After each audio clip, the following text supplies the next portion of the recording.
Welcome to another edition of Timeless Sports. My name is Aaron Brady, and we're coming to you from Dallas, Texas at our Victory Place studio. USA is the greatest country in the world. We've been to a lot of Olympics. We've won a lot of medals in Olympics, a lot of gold medals, lots of performances over many, many years. Today we're going to be debating what are the top 3 USA Olympic performances of all time. But before we do that, let's meet the Timeless Sports team. Parker Smith. Let's go, boys. Ronnie Gallant, the Ron What Dog. Kyle Stark. Okay, so top 3 USA Olympic performances. Parker's going to kick this one off. Go for it. Number 3.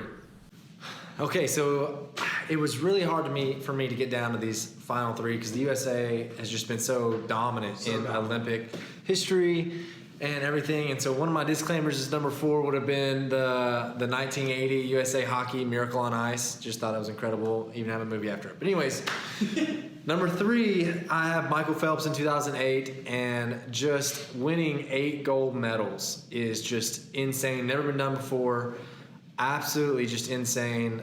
Really made a name for himself. Became really the icon of America on Olympics, and especially Summer Olympics. And that America winning these Olympics as well just makes it even that much more. So I think it's just absolutely incredible. He did individual ones and team ones, and so just incredible beast in the pool. Number 2 is the Dream Team. Yes. Really, it's just hard not to pick them. They won every game by 30 or 40 points. Like, that was the average, is winning by 30 or 40 points every game. First time that they had actually NBA professional players in the Olympics as well. And I mean, you got people like Michael Jordan, Magic, Bird, Scotty, Stockton. I mean, the list goes on and on. Just all Hall of Famers, all just incredible basketball players, blew everyone else out of the water. Of course, got gold. None of the games were even close. I feel like we could have went 3 teams deep. Like, our third string could have actually beat and won the gold medal for that. Minus maybe Christian Laettner. Oh, okay, yeah. He's more on the Egypt player. Yeah.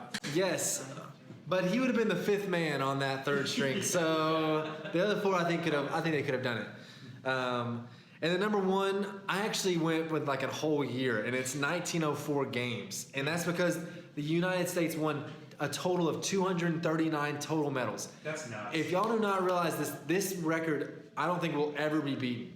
The closest that's ever gotten to it is 180 medals in the 1980 Olympics by the Russians. And that was the year that most of the countries, and USA included, boycotted the Olympics and did not even go to Moscow, which is where it was held at. And so 239 medals, I think it was like 78 gold, 82 silver, and 79 bronze.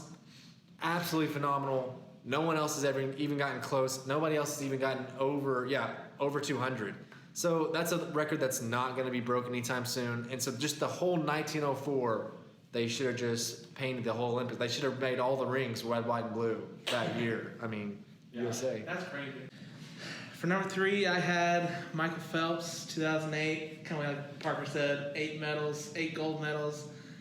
When you knew once he started doing that crazy arm flapping warm up, once he hopped in the pool, it was game over. There was no beating him. Number 2, similar to Parker, the 1992 Dream Team.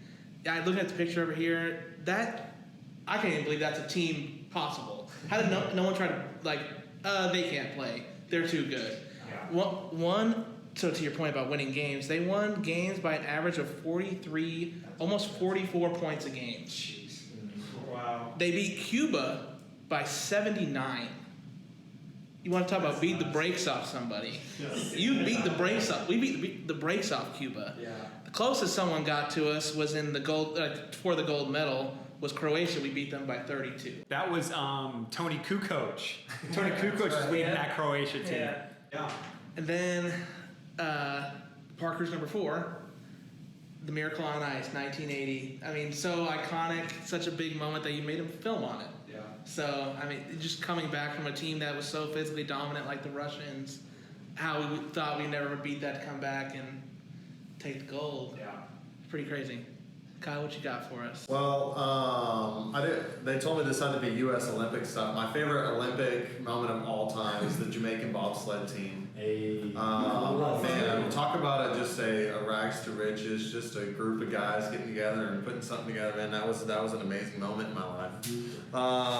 But number 3 overall, I do have Michael Phelps, especially 2008, 8 golds. I mean, he was perfect. But if you look at his career, he's been to 4 Olympics. He's never won less than 4 golds, which is insane, right? Like, he shows up 4 golds, guaranteed. Like, man, must be nice. That's crazy. Just put it up. Number 2, I actually have Katie Ledecky. You can look at either of the Olympics she's been in, 2012 or 2016. 2012, she won a gold. She had 2 world records. And she didn't even have her driver's license yet. Wow. Crazy. That's crazy to think about. Yeah. Right? Now she's got 5 golds, 1 silver, and has got another 2, 3 more Olympics left in her. She's cruising. Now, the number 1 thing I think is most impressive as far as a performance in Olympics, the 2016 Olympics, if you took all the athletes from the Pac-12 conference, they would have had they would have 55 medals. If they were a country, they would have finished 5th in the Olympics. Okay? So, And you might be wondering why he's bringing up the Pac-12. He is from Oregon, so there may be a little bias in his pick. the Pac-12 slogan is the Conference of Champions. There's not another conference out there as many national championships as they are, and they dominate the Olympics. It is the athletic conference to be in. So, That is pretty impressive. yeah. So how many medals did you say? 55 in 2016. Well, Again, most of they them would were have from Oregon been. State, They would have been though. fifth. Most of them They would have were been. like They would have been fifth. bigger school. as far as country. Stanford. So Stanford, UCLA, USC do produce a lot of. What about Oregon State, the Yeah, Beavers? they have anyone? They every once in a while they'll get one, but it's not as common. If baseball was a thing, maybe they'd have a better shot. But Yeah. It's the baseball World Classic. they had the number 1 draft pick this last year. So I'm not gonna take Kyle's number 1 serious at all because the Pac-12 is just terrible, It's not. and especially in football. They're I basically mean, Bill Belichick. yeah, they're that. They are them. That's correct. But number 2, Kayla Lebecky.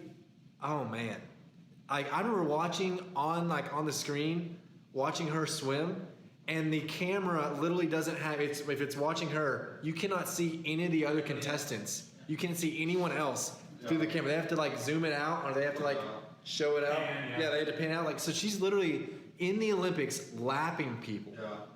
Absolutely insane. The 1500 meter, one of the races to do. The top 8 fastest recorded times of all time in the world. The 8 fastest times ever, all her. Man, see, She owns the top 8 That's really good fastest. I mean, Usain Bolt in the pool. I mean, Yeah, really. It's impressive. That is.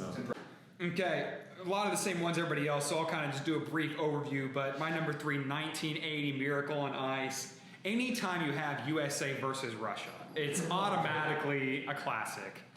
And I'll bring up again Rocky 4. Okay. Rocky goes to Russia and takes on Drago and beats him. Great movie. USA Russia. It's a great story. And just what our amateur athletes were able to do against a team that was heavily favored in those Olympics. It was just an incredible run. Yeah, I mean, they made a movie out of it.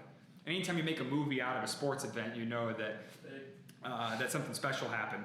Number 2, Michael Phelps. It's tough to even pick out one year. Yeah, 2008, he won 8 golds. But like Kyle said, I mean, every Olympic Games that he participated in just absolutely dominated. Winning 23 golds overall in his Olympic career and 28 medals overall is just absolutely unheard of. And I think when you talk about, especially in swimming, I don't think that's going to get touched. I mean, just in a whole league of his own. Number 1, my favorite, the 92 Dream Team. I mean, so you got 12 guys on this team. One of them obviously was reserved for a collegiate athlete, Christian Leitner. The other 11, all of them are current Hall of Famers. Every single player on that team is now a Hall of Famer. I mean, and I think the most noteworthy thing is you had a team comprised of Magic Johnson, Larry Bird, and MJ. Like that's enough said. Like the fact that it was Bird and Magic's end of their career. It was almost like they were passing the torch on to MJ to take them through the 90s. And just if you haven't seen the Dream Team ESPN documentary, highly suggest watching because it's really entertaining. But you got Charles Barkley on that team. You had Stockton, and you had Malone, and you had MJ, Bird. You had Clyde Drexler was even on that team, kind of on the tail end of his career as well.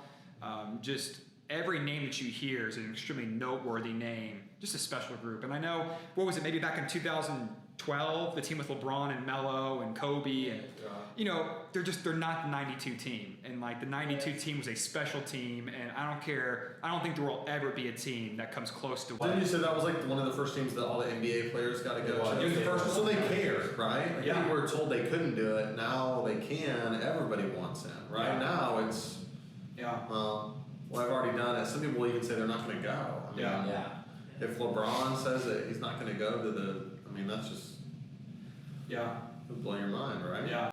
Yeah, so that team was just something else, and like Ronnie said, 43.8 points, different, point differential between when they played other teams, and so just amazing. And just a funny thing was, so they played Croatia twice, once in the finals and once earlier. So Tony Kukoc was there. And so later on in the mid-90s, Kukoc goes to the Bulls and plays with MJ and Scotty. But at that point, they're against each other. They don't hardly even know each other. And so literally I learned in the documentary that you had MJ and Scotty were like fighting over who was going to guard Kukoc, because they didn't like Kukoc because the Bulls were rumored to have been trying to woo Kukoc to play in the U.S. for the Bulls. And so Scotty and MJ just said, no, we're going to show them what the NBA is really like. And so they literally draped him, like just took turns draping him the entire game when they first played him. So just an interesting tidbit. But if you watch that documentary, you'll learn about that. So Was Dennis Rodman on the 92 team? no, Dennis Rodman was not on that team. Okay. Neither. And another snub was Isaiah Thomas. I was thinking about the bad boys. Yeah, those Yeah. two.